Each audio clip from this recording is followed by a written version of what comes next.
Okay. Nice hazy day. Nice August day. This is the water meter. And it's analog. It doesn't really have a flow indicator, cheater wheel, cheater paddle. It does have this second dial. It's pretty darn sensitive. And when I first opened all this up and set myself up for this video, I made note of where this needle is, and it hasn't moved. So for the purpose of this inspection report, this home has passed the water meter test. I cannot find a main water shutoff valve. This might be the only way you can do it. You shouldn't have to do it this way. That arrow is pointing towards the meter. That means the water is on. If you turn this valve so that those two little ears line up so you can stick a padlock in it, then the water's off. They should have paid your bill. Okay. We'll come back to this. I'm going to jump just a little bit. But this is the check valve for the lawn sprinkler system. And while it's okay for the water meter to be in the Parkway, and I know that nobody's going to move it, but the check valve should be on your property. The Parkway is not considered your property, although you'll get a fine if you don't take care of it. But this is civil engineering, and that's your home over there. Now, when this home was built, a main water shutoff valve to the check valve was not required to the lawn sprinkler system. But by today's standards, you would have a main water shutoff valve. And the box should be lined with gravel so that mud doesn't wash in there and, start obstructing things. But it doesn't look like it's happened yet. Doesn't look like it's happened yet. Okay, jumping around a little bit. While I'm jumping, I'll just continue to do so.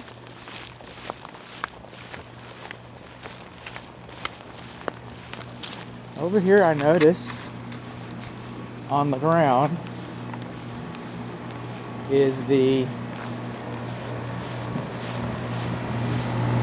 weather sensor, the rain sensor that's the rain sensor for the lawn sprinkler.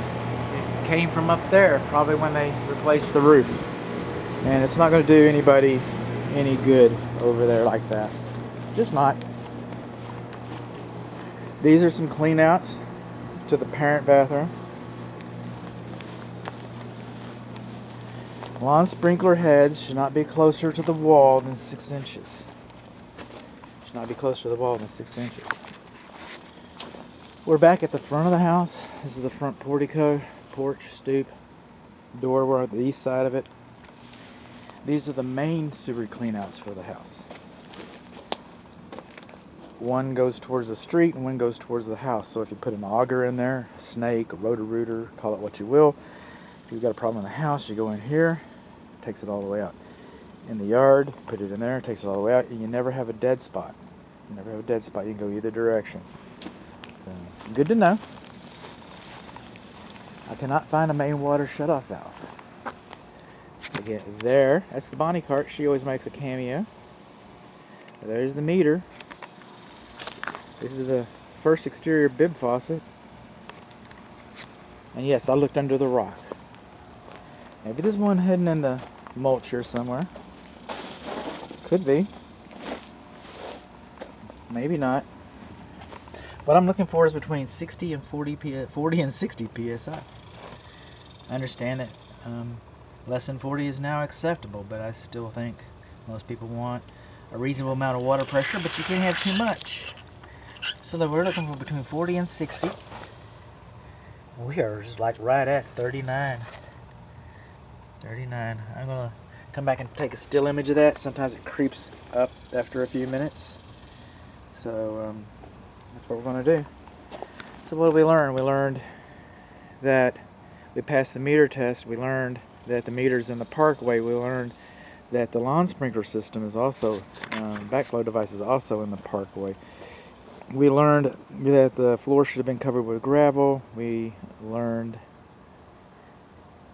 Yeah, that's what we. Oh, and it doesn't have a main water shutoff valve, which wasn't required. We learned that we can find a main water shutoff valve to the house. We also learned that we've got just almost 40 psi. We learned that lawn sprinkler heads shouldn't be closer than 6 inches to a structure, and our rain sensor for the lawn sprinkler system is laying on the ground.